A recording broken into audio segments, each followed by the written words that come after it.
Hello student, अभी तक हम लोगों ने चैप्टर 11 डिस्कस किया था, न्यूट्रिशन था, जिसमें पार्ट 1 और पार्ट 2 हम लोग डिस्कस कर लिए थे। पार्ट 3 भी डिस्कस हो गया था। आज हम लोग पार्ट 4 देखेंगे, जिसमें थेराप्यूटिक डाइट के बारे में जानेंगे। तो क्या होता है थेराप्यूटिक डाइट, इसके बारे में हम लोग चलिए पढ़ते हैं। थेराप्यूटिक डाइट में सबसे पहले हम लोग देखते हैं क्लियर लिक्विड डाइट। तो क्लियर लिक्विड डाइट क्या होता है? ये उसमें पूरा ओनली सिर्फ लिक्विड ही होता है,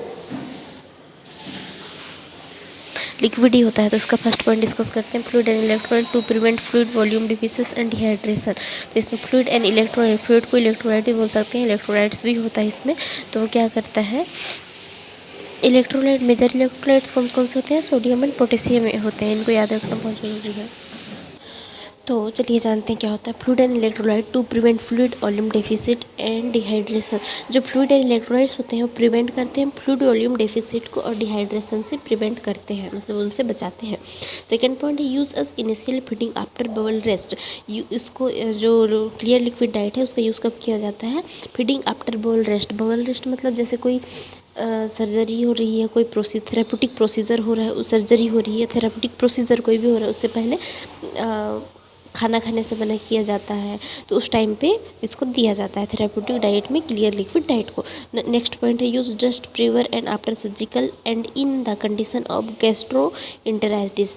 मतलब सर्जरी से पहले या सर्जरी के बाद दिया जाता है इसको, क्लियर लिक्विड डाइट को। और एक ऐसा कंडीशन है गैस्ट्रोएंटेराइटिस, मतलब स्टमक इन्फ्लामेशन, स्टमक का इन्फ्लामेशन हो जाता है, अमाशय जो है उसमें सूजन हो जाता है, उस टाइम पे ये जो क्लियर लिक्विड डाइट है उसको दिया जाता है। क्यों? इजीली एब्जॉर्ब, ये इजीली एब्जॉर्ब हो जाता है, इसलिए इसको दिया जाता है।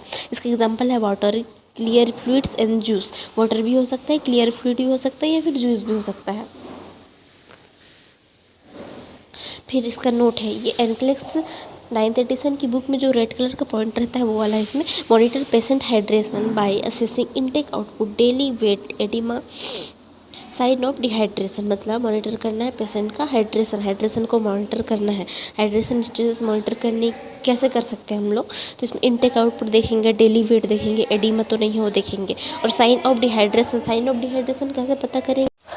इसको पता करने के लिए स्किन टर्कर देखेंगे, और सन के नाई तो नहीं है वो देखेंगे। और इसके बाद नीचे एक और पॉइंट दिया है, 1 kg 2.2 LV मतलब पाउंड होता है body weight gain and loss equal to 1 litre of fluid retain and loss. इसका मीनिंग होता है,